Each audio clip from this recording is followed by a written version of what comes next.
Oh my God, I'm live. Woo! Friday Night Feels. Okay, I'm sorry. It's almost like tradition now. There's really every 2 weeks. I'm sorry if that annoys some people. That it's like, Patrick, get it together. You've been doing this for 2 years, but I have to tell you, I hold my breath every time I connect to Friday Night Feels because I never know if I'm going to mess it up. But and for those, if you've ever used Zoom in the last 2 years or Facebook, that sometimes people or the companies can do updates. So you might have the perfect plan, and then all of a sudden, like, things don't connect or things don't work anymore. So um, you kind of have to roll with the punches. So that actually, so happy Friday Night Feels, everyone. A little change of plans. I'm not sure what happened with Kellen. I don't know if there's a miscommunication or he's having technological issues. So I reached out to him, but I was looking forward to hearing from him tonight and be able to share his experiences with all of you.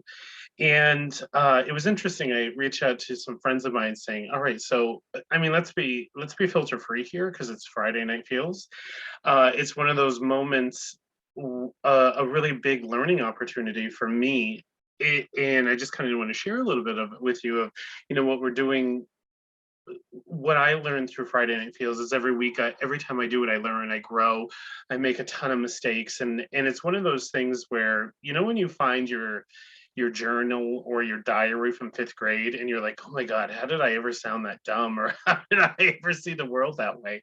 I feel that Friday Night Feels sometimes it's that way for me, where every episode makes me go out of my comfort zone, and it makes me forces me to develop new skills and to practice the skills I've acquired, and to be able to really hold a presence that I can be proud of being able to say, this isn't easy, this is difficult. There's, when I'm doing my Hold Me Tight workshops, I talk a lot about where couples need to go out on their vulnerability ledge and being able to really feel exposed. So I reached out to a couple of friends and I said, I know, kind of one of those oh shit moments of, do you post? Do you record? What do you do?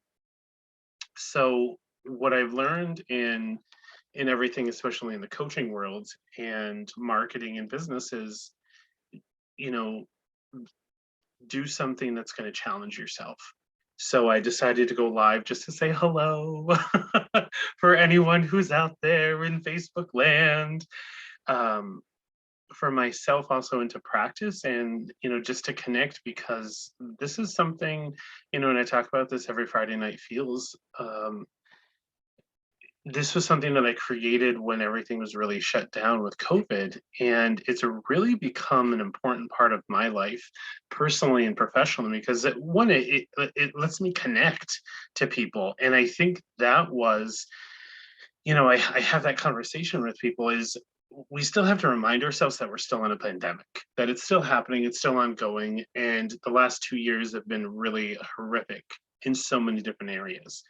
And having Friday Night Feels is such an honor for me, because I get to connect with people in a different way. I get to really explore people in the podcast world. And as I was saying, learning, but it's also fun and magical. And and I was saying, it helps you to really create a new platform that you may never have done before, and to be able to tap into some creative juices of what's going on in your world, and hearing other people's experiences, and once again, really coming back to that connection. And for those of you who don't know, I've posted this on my social medias. I do a weekly free newsletter. Just, every month is usually a different topic of just things that I've experienced or other people have written to me about, that um, I honestly, that I feel sometimes that they just need a soapbox, and to be able to talk about it and share my experience, and be open to hearing other people's experiences, whether they're similar or different, or, you know, completely unique compared to mine. And this instance of having kind of like a no-show guest connected to what I was thinking about writing for next week, of really being able to look into those beliefs of, am I enough? And when you have something that falls through, you know, what do you do with it? Do you just throw your hands up in the air? Do you just get frustrated? I don't know about any of you who might be watching or will be watching later, who can relate to one of those weeks where, and I try to be very articulate with this, where it's not necessarily a bad week, but it's a hard week. And I think sometimes people confuse that of, oh, you know, I feel bad for you, you've had a bad week. It's like, that's not what I'm saying. There's such a difference between having a bad week and having a hard week. And having a hard week, you get tired, you get worn down, you get exhausted. And going back to what I was saying a little bit about why I wanted to go live, was it makes you put someone else first and makes you work through all of your own personal crap, and being able to look at and see what's happening in your life, and how to be able to keep it and honor and acknowledge the hardships that you're experiencing, but also to be able to say, yeah, this is really shitty, this is really hard, but it's not going to stop me. And one of the quotes that I recently read that really stuck with me, you know, when you're just having a rough moment and you're going through trying to figure it out, how to like get in a better mood, you know, when you've just kind of like been off kilter. You know, the only people who fail are the ones that never try. And I just absolutely love that, because it doesn't matter if it works out or if it doesn't. It doesn't matter if the guest shows or doesn't show. It doesn't matter if the week was shitty or not. It's like you still showed up. And it looks like our guest is arriving. So let's go live. I've never done this before. Friday Night Feels. Giddy up. Hold on. Stay tuned.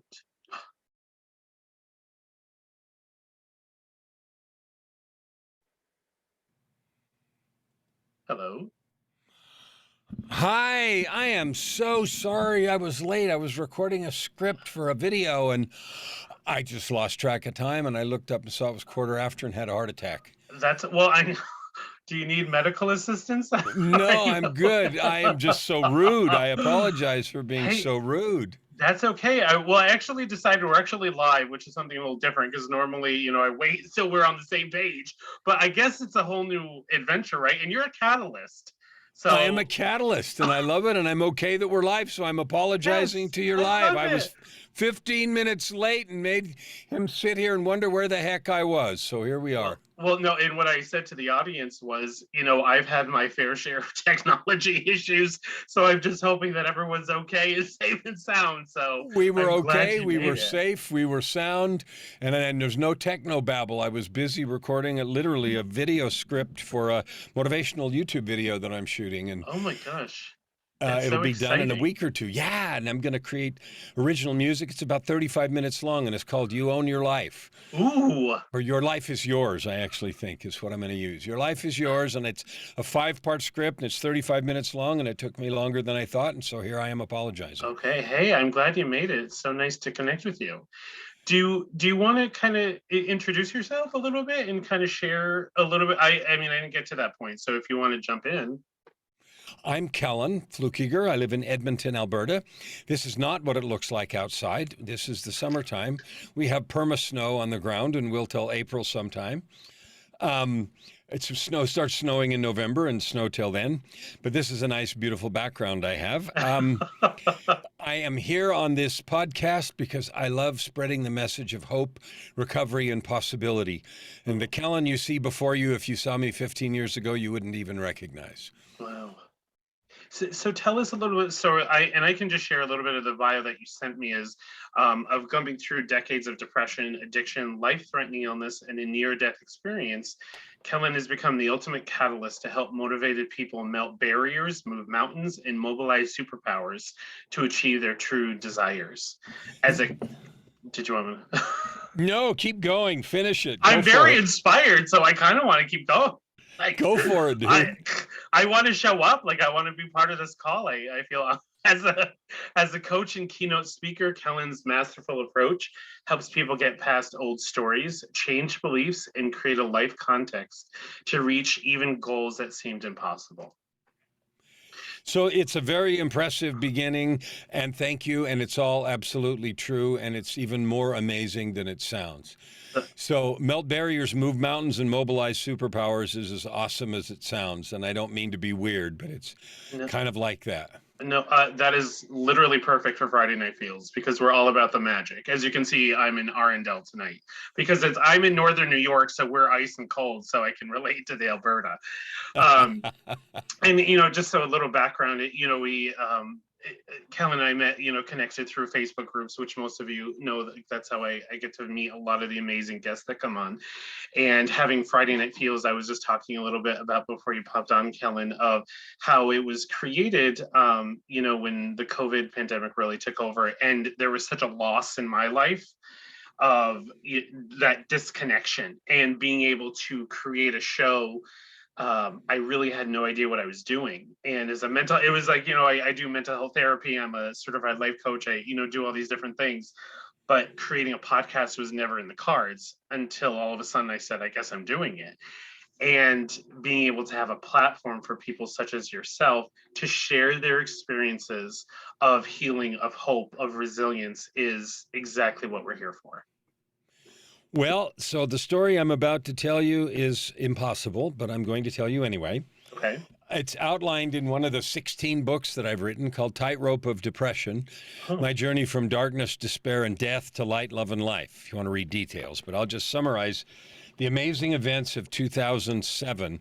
So I was raised in a two-parent home in San Francisco Bay Area, sort of middle class-ish, and looked like things should be okay, except my mom was real fanatic about religion, and she applied discipline that today would be felony child abuse.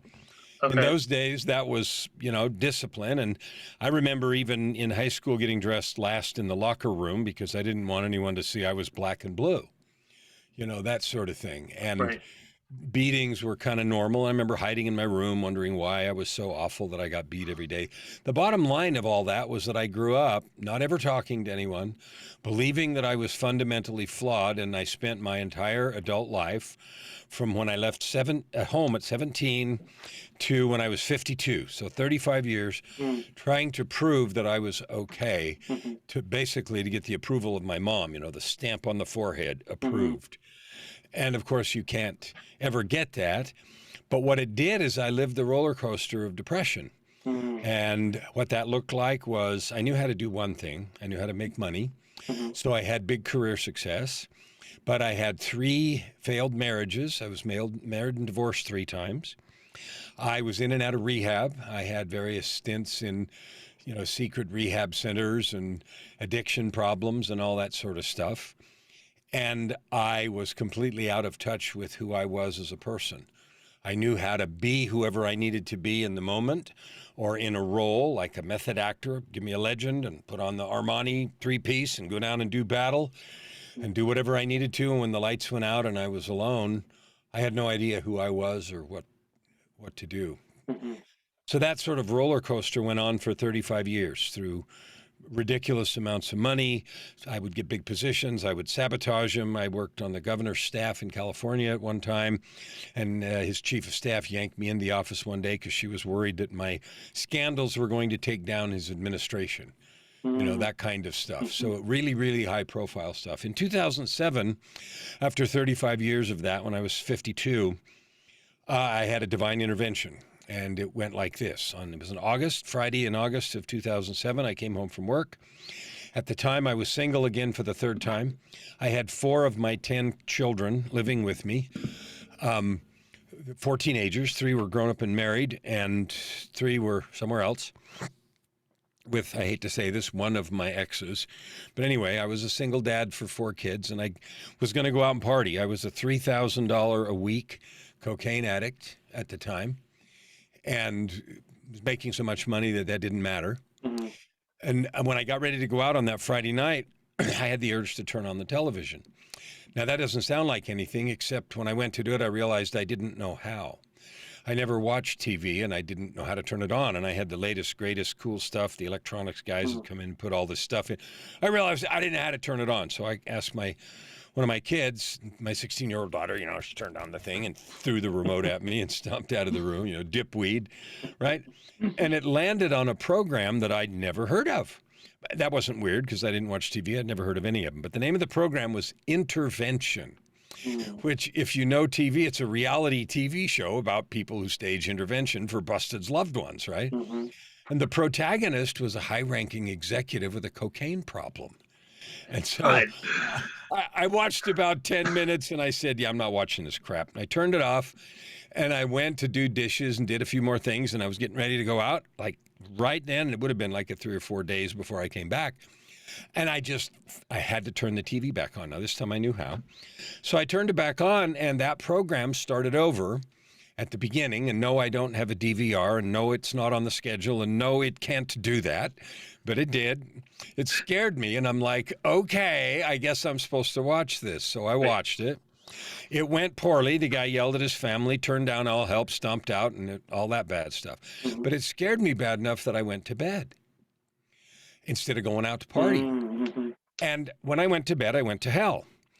And what I mean by that is I had this sensation that I was somewhere out of body, and I was in a big theater, and I was watching this parade of show on the stage, and it was from my early years to present, but the focus was on all the suffering that had been inflicted on me as a kid with all the abuse and everything, and that I had inflicted on others with my addictions and lying and divorces and everything else. But never in my experience had I ever seen, witnessed, imagined such suffering. The scene was just horrific. And it went on for a long time, and finally a voice said, "It is enough." Just like that. And so I woke up, and it was weird because the sun was shining in the window. And it was weird because the windows faced west. And I got up, and it was Saturday afternoon at 5 o'clock. So I'd been somewhere for 18 hours. Wow. And I got up, and I realized, okay, I've been invited to change. I have no idea what I'm going to do. I have no idea how to do this, but I've got to do something different. So I threw away $1,000 worth of stuff I had laying around and didn't know what to do. I went back to work on Monday, and the other half, so that got me sober, straight up. I threw everything away, never touched it. $3,000 a week to nothing, cold turkey, straight up, one day, that's it. But that got me sober, and that wasn't the problem. The real problem was the depression. How did I get there in the first place? So that piece of the intervention happened in 2 weeks. In the position I had, I used to get a lot of free stuff. Okay. So think about, CEOs, people want to be nice to you. People wanted to be nice to Kellen because I made big decisions. And so I got all kinds of stuff, right? And one of the things I got was a pair of tickets to go see a Yo-Yo Ma concert. Now, if you like classical music, you know who that is. And if you don't, you don't. But in the classical world, he's like, ah. So I thought, okay, cool. It would be a real shame to waste this other ticket. So I asked in the groups that I managed, who likes classical music? And some lady in one of the groups said, well, I do. And I said, have I ever given you anything before? And she said, no. I said, okay, fine. We'll see you there. Gave her the ticket. And we met at the venue, and the concert was spectacular. And halfway through the show, and I got to remember, I'm 2 weeks stone cold sober at this point, right? Halfway through the show, I had this feeling come over me, and I recognized from 2 weeks before. And this voice said in my mind, you need to marry this woman. And I said, you're insane. I've screwed that up 3 times already with some other messes in between. Not happening. Later that night, we were backstage because, of course, they were backstage passes. Of course. Right, of course. And so the voice came back and said, comma, and you need to tell her tonight. And so I argued like crazy because I thought, she can have me arrested. Right. Or harassment, whatever. I mean, come on. Right. And I don't even know her that well. I mean, I knew who she was. She worked in one of my groups and stuff. And I'm like, this is nuts. But you don't win those arguments. So I did. And it went about like you would have expected. Are you out of your mind? What are you talking about? Are you insane? But within 2 weeks, She had her own set of experiences, and so she resigned her career. I walked away from not only the job, but the entire industry. And we Wow. walked off into the sunset. And about 2 months ago, we celebrated our 14th wedding anniversary. Oh my gosh, that is amazing. Well, here's the reason that's so important, because she was the angel, literally, that was sent to help me with the depression side. She was Mm, unflagging in her support. She found counselors for me.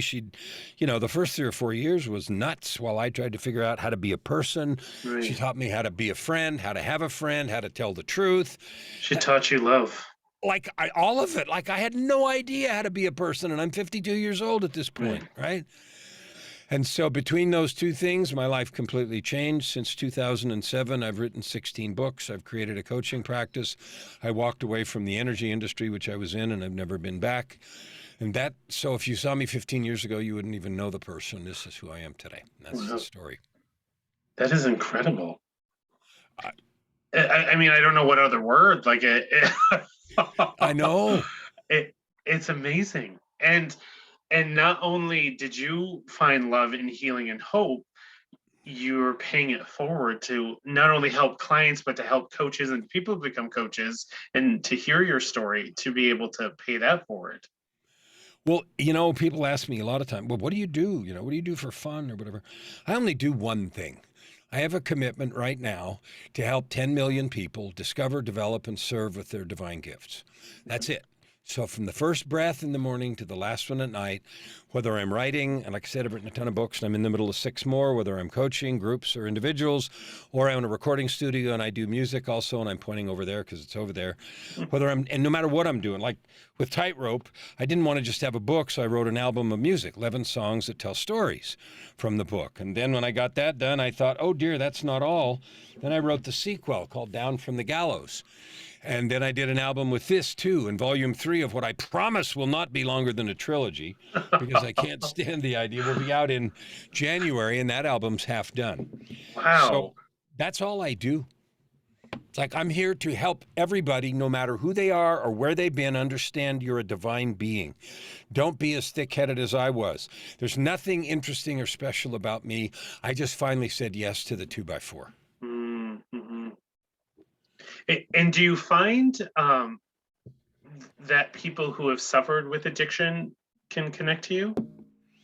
Well, yes, I do. Because It's I've worked with a lot of people who with mental health and addiction, and one of the components is that they struggle with is believing that they deserve more, even if they get clean or even if they're doing better. There's still a lot of those hidden beliefs of shame, of regret, of remorse, of how do I move forward, or how do I become more when I've done so much damage.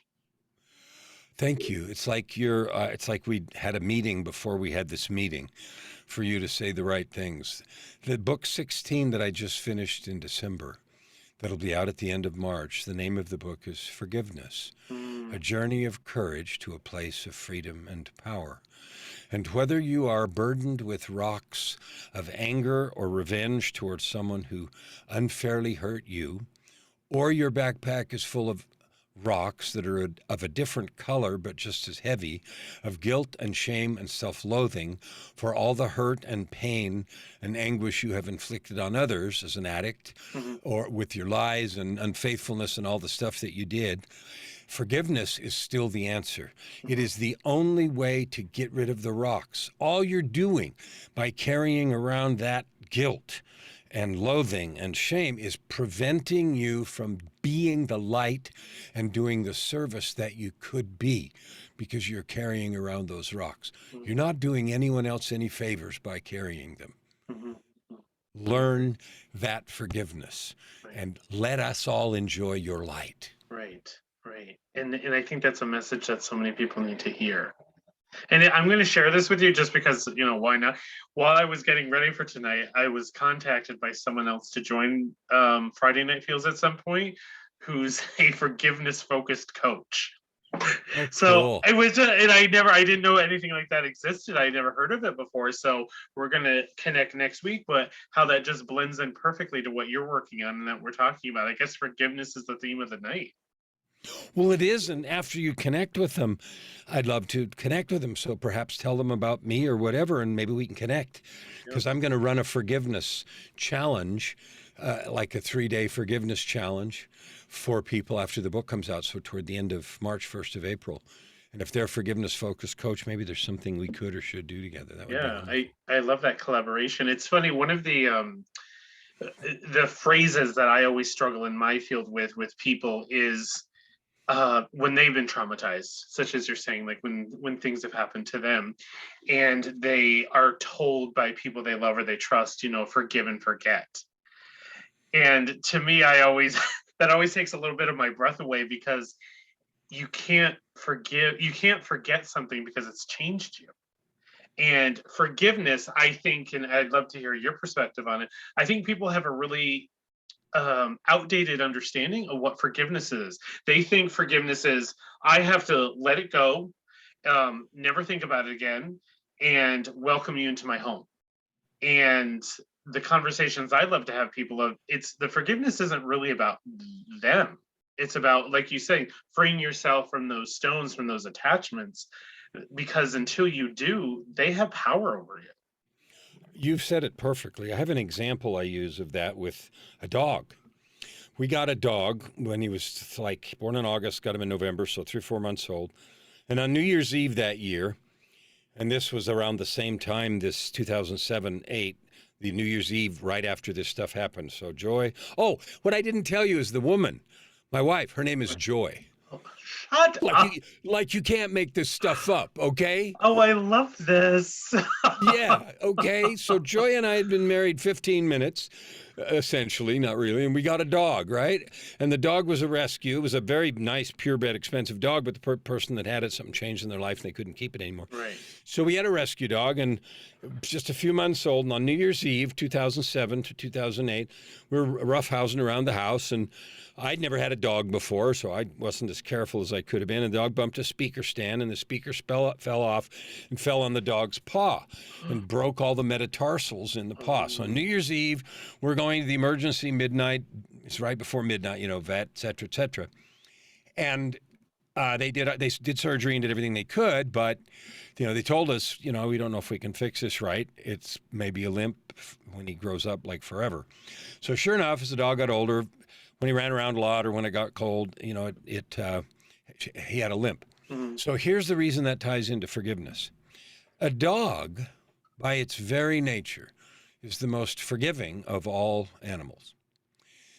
The dog, I felt terrible forever because I felt like it was my carelessness that caused this thing. Now, that dog has since passed, and the passing of it is another whole story on the spiritual journey, but we won't even get into that tonight. But the dog had a limp forever, and I felt responsible and I felt bad about that. And here's the way that ties into forgiveness. The dog long since forgave me Mhm. and was open and willing and whatever. But the shaping, I call it the shaping. If someone has hurt you or the abuse I suffered, it shapes you. It affects you. And like the dog, you may have a limp for Mhm. the rest of your life, either a metaphorical Mhm. limp or an actual limp. Mhm. And your heart can be as pure and loving and forgiving as you want, and you still have a limp. Mhm. And the dog was a perfect example of that. Mhm. Long since forgotten and dealt with the limp. Now, that limp may mean you can't be around certain people. It may mean certain people may or may not be worthy of your trust. That's a different issue. But carrying the burden of fear or anger or a need for retribution or punishment or negativity, all that does is hurt you. In the Mhm. metaphor, drinking poison and waiting for the other person to die and Mhm. all that stuff. Forgiveness is not pretending something away. We couldn't pretend the limp away. Forgiveness is not absolving someone. Only God can do that. So we don't get to do that, but we can unburden ourselves. And I have long since forgiven my mom and all those, and I never think about it anymore. But I still have had to deal with that shaping Mhm. my emotional limp in the way I've had to deal with it all my life. So understand forgiveness is a gift you give Mhm. yourself. Mhm. And whatever you need to do to protect yourself in good conscience Mhm. is just good and Mhm. right. And you're actually doing service to those that might damage you because you're preventing them from doing anything that is a manifestation of their weakness. Mhm. So it's not about pretending anything away or absolving things or ignoring limps that Right. may be permanent. Right. I love that because I think so many people, it's one of the debates I've seen with people, especially in the recovery world, where they'll say, like it is what it is, so a lot of those phrases which come from a place of love, but invalidate the trauma. And what I work with of saying well, that's real. You had your reaction, you had your experience. Let's figure out how do we move forward so it doesn't hurt you anymore. I love it. And I think and one of the conversations that I tend to have with people about forgiveness is there's so much fear in it, right? They're Mhm. so afraid of getting hurt again, but they don't ever take the time to say, I'm actually really afraid that I don't trust myself. And knowing they always focus on being able to not being able to trust other people, but is really a big component of that is, well, can I trust myself in my decisions? Can I trust myself to know when it's dangerous? Can I trust myself to know when it's unsafe, or do I not have that capability? Well, your experience is good and right, and I certainly agree with it. And forgiveness is well understood and well implemented is would be a great liberator of many folks and would allow a lot of fear to disappear. It would allow a lot of healing to happen and allow a lot of people who are carrying unnecessary rocks to blossom into the Right. world. Right. It's funny that we're talking about this. I had this experience once when I was like had my own emotional, there was a blockage, right? And I was I was like praying about it. I was doing every technique and I just like I couldn't figure it out. And I went from the kitchen to the living room because I was just kind of asking, praying, like, what is the problem here? And then all of a sudden I sat down and I said, oh, you're still trying to resolve it through anger. And I thought, and I just started to laugh because it's like, oh, that I'm going into an old behavior. Anger is not what's going to bring me freedom, and it's not what's going to bring. And as soon as I did it, it was like a bubble just popped, and the tension just melted away. And I was able to see I was holding on to something. I was holding on to an anger that I thought was protecting me, but it was actually harming me. I love that. And one of the things that, if people do bad things, if someone abuses someone, the person who's abused has the shaping and they have the limp and they have all that stuff they got to deal with. And the other piece of forgiveness, allowing it to be effective in your life, is trusting that somewhere there will be some kind of reckoning and justice, but it's not mine to mete out. Right. I don't have either the authority or the ability or the position to do it. And as long as I hold on to that bitterness, anger, resentment, venge, lust, whatever it is, as long as I hold on to that, the only person I'm hurting is me. Right. And when I Right. finally learned, look, my mom is going to do whatever, that's out of my league. I don't have to worry about that. That's Hmm. between her and her maker. Right. I don't have to do that. And I'm free. I don't have to solve that problem. Right. What do you find in your experience the reasons that people struggle with forgiveness so much? Because they equate it with absolution. They feel Mm-hmm. like I'm forgiving you, therefore I have to pretend like it Right. didn't And you get off happen. the hook. You're off the hook, and I can let you off the hook if I trust that there's eventual justice. If I don't believe that, and I don't think that there's going to be some reckoning and you're on your own path and you have to do whatever that is with the divine, then you carry this bucket around wanting there to be justice, not knowing exactly what it ought to be. And that's true because you hear people say, oh, they should be tarred and feathered and shot and pissed on and Hmm. these ridiculous things because it's reflective of your level of emotional pain, Hmm. when no one in their right mind would think that things that we utter in that anger should actually be done to another person. Hmm. Hmm. you It's know yeah, and I completely agree with that, and I can see that of and and what's interesting is even when they've gotten that vengeance, and let's say they've seen it or they've seen that anger and that pain is still there. And it's like, well, you got what you wanted, but now that festing that is still there. So maybe we need to look at this in a different way. I heard somebody say once, you can never get enough of what you don't need because what you don't need won't satisfy you. Right. Right. And you've seen it in movies, right? Somebody's mad at somebody and they did an evil and they chase them all over the world. And they finally get him and they get him. They put him in jail or they kill him or whatever. And then they turn around and say to their partner or their cohort or whatever, I thought when I shot him, I'd feel better, but I don't. Yeah. I You know, know. it's the wrong answer. Right. Right. And then they've even suffered more loss Yeah. because of all the pain, and then there's more trauma. And how do you, when you have people come in, like whether it's clients or people who are coming in for coaching, to learn how to be coaches, how do you guide them to work through this? Because it's such a fiery topic, Well, and there's a people have couple of such things. strong beliefs about it. They do. And here's the thing I finally learned about coaching. I was a big dog, high power executive, blah blah blah for a long time, but I did that out of a need to prove something. When I became a coach, I had to start all over by figuring out who I was and what I believed and everything else. And so, no matter what, and this is the core of personal development for me. No matter what a person comes to me to talk about, whether they want to make more money, often people think business, I need to start a business, I need to fix my business, I need to work less, I need to make more money, blah, blah, blah. Or I need to fix a relationship, or I need to do this in my life, and it doesn't matter what it is. Mhm. After a month or two, it always comes back to one thing, and that is a conscious choice about how you choose to show up in the world every day. Mhm. Like, who am I being? Am I being a person who's looking for light and growth and harmony? And am I adding good to the world? Or am I being a person who's negative and hard?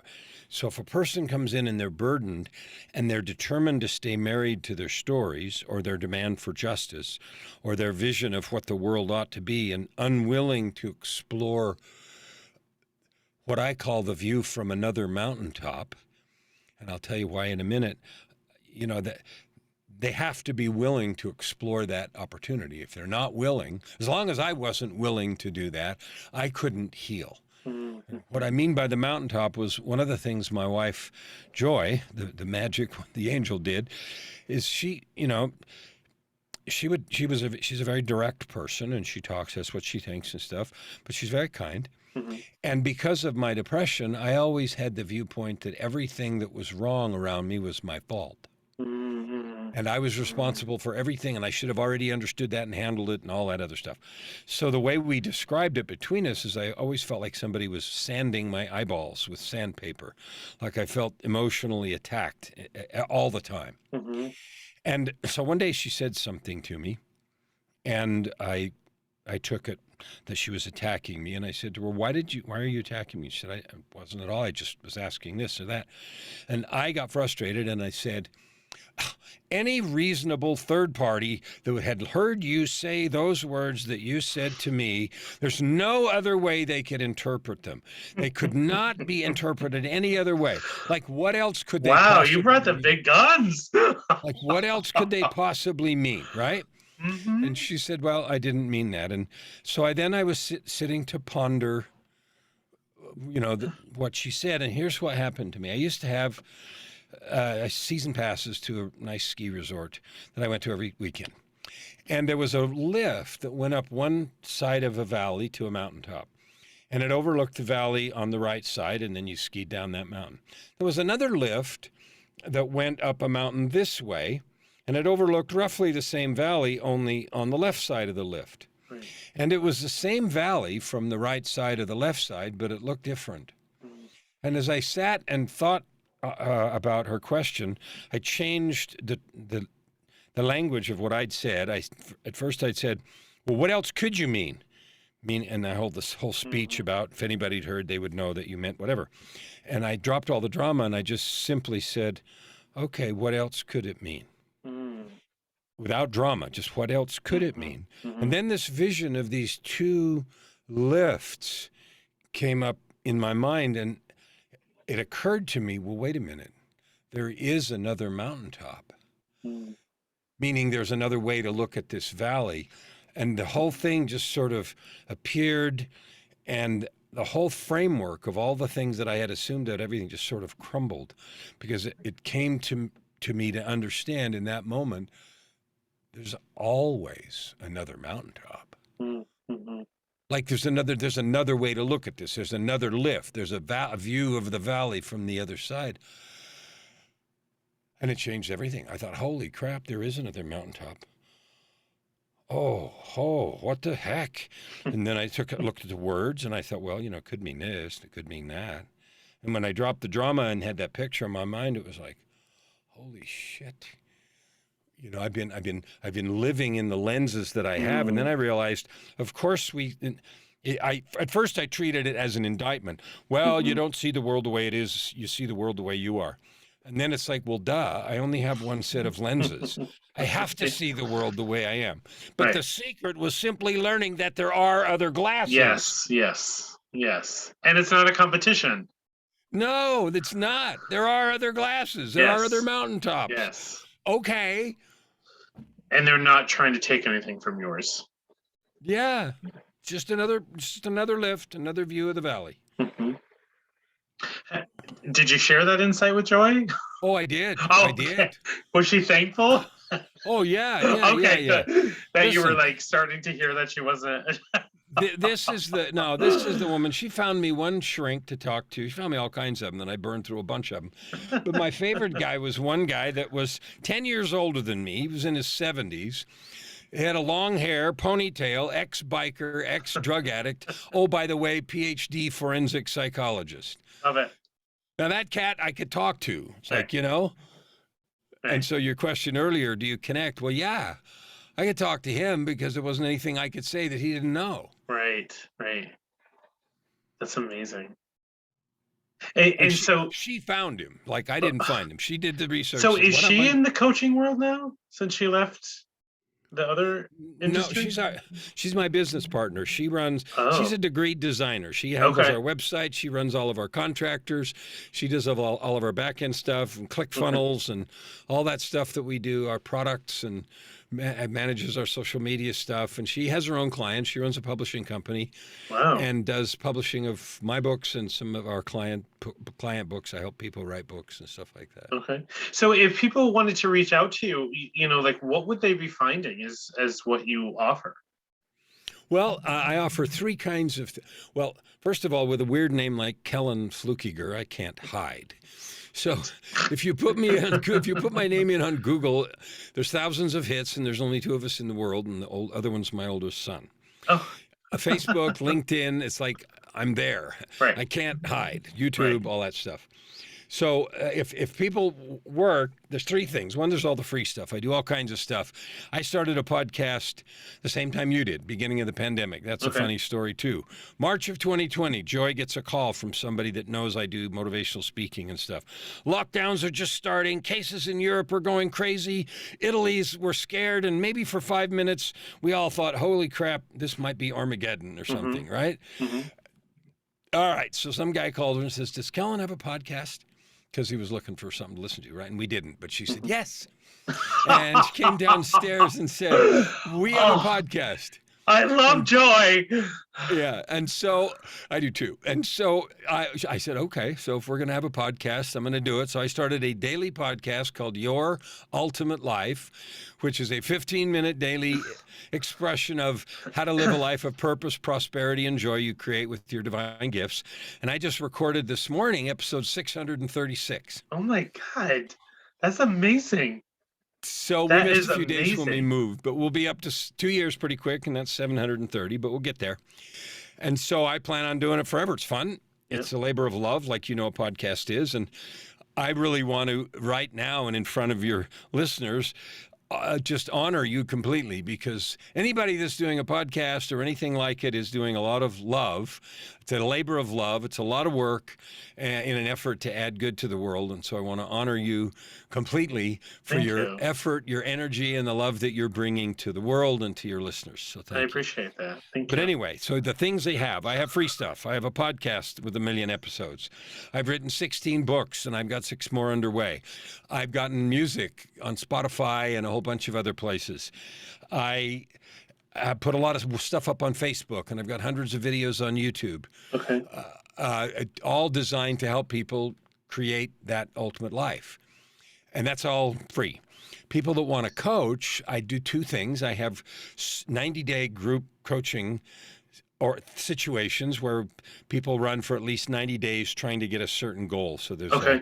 and they're small groups, like 6 or 7 people. Okay. Okay. So I can give them as much individual attention as I can. So there's small group coaching, and then I do private coaching. And there Okay. really isn't any difference.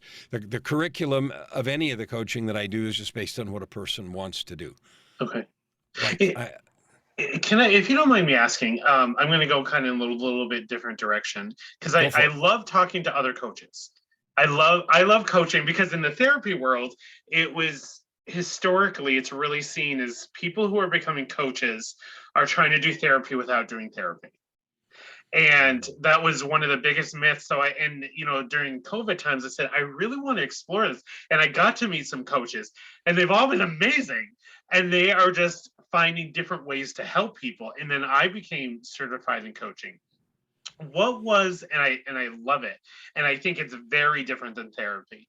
What is your experience when people come to you and they're like, "Oh, life coaching, is that like telling someone how to get a latte?" What kind of, visions do people have of what a coach is that you've encountered? So there's three different things. One, sometimes people think it's like therapy, Okay. and to them I say, look, therapy is like if you go to the doctor, you are hurt or damaged in some way, and you need some help to get back to functional, normal, okay, average, regular, equilibrium. So Hmm. you go to a doctor, and he sets your leg, your arm, or gives you some meds for your throat or whatever. Like I went to a counselor, I went to a therapist. I've done that for a lot of hours. And it's because I considered myself to need some help to get back to equilibrium. A coach is someone who is going to start there and is focused on being the catalyst to help someone maximize their potential. Mm, You know, like you want to do something new, big, impossible, dream. You got big stuff you want to do. And so that's why I use the word catalyst I love that word. for personal transformation, because I literally am the guy who helps people do things they don't believe they can do. Right.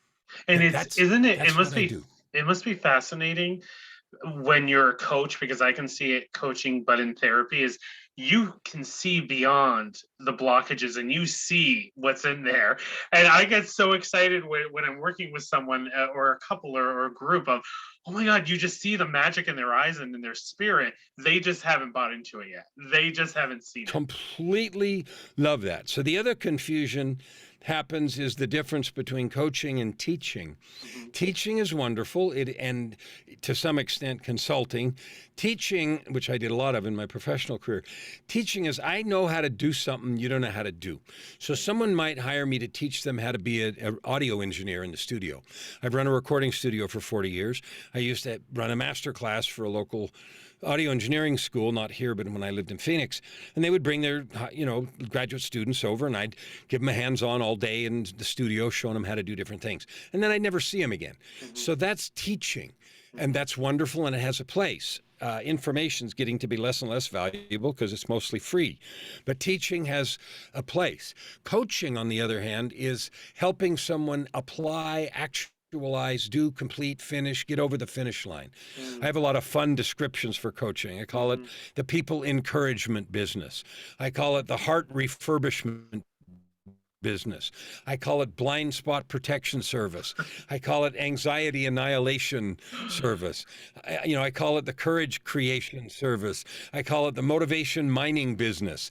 I mean, there's lots of ways to describe it when you're trying to deal with those barriers and blocks that we all have, the stories, the leftover limps when people are healthy and walking, but they want to get to the Olympics. Like, you don't see Right. anybody in the Olympics that doesn't have a coach. Right. You Right. wouldn't even dream of such a thing. Right. And, So and I love that because I think it challenges that belief, especially being men. That we need other people, it means weakness. I love that you said that. That is the biggest pile of crap that I can think of in recent time. The idea that this rugged individualist and you're going to somehow do it on your own, get over yourself. Yeah. Nobody that ever got to the top of anything did that. Right. Right. End of story. Right. I love it. So as we wind down for today, one question that I love to ask is, what is one piece of advice that you would like to leave for the audience today? Love yourself. Mm. For crying out loud, you deserve to be tender, caring, compassionate, and kind to yourself because you can't love anybody else more than you love yourself. And if you have a myth inside of you that says you can, you're fooling yourself. Mm. Take care of yourself, be compassionate, and lean into those yearnings and feelings that we all have from time to time that we tend to ignore and dismiss. Cultivate your intuition, lean into your divine gifts, and be that beacon of light that you feel. Wow, thank you. I love that. And be the cat help you be the catalyst for change Yes. and healing. Well, Kellen, thank you so much for coming on Friday Night Feels. This has been amazing. I could talk to you for hours, and I hope that you definitely come back and you can talk to us about your new books or anything, and hopefully we can connect you with some of those forgiveness coaches that I was mentioning. So once again, thank you for making the time, and thank you to everyone who watches. And remember, we're on YouTube and now we're the podcast platforms. And I hope you all have a beautiful weekend, and we'll see you in 2 weeks on the next Friday Night Feels. Take care, everyone.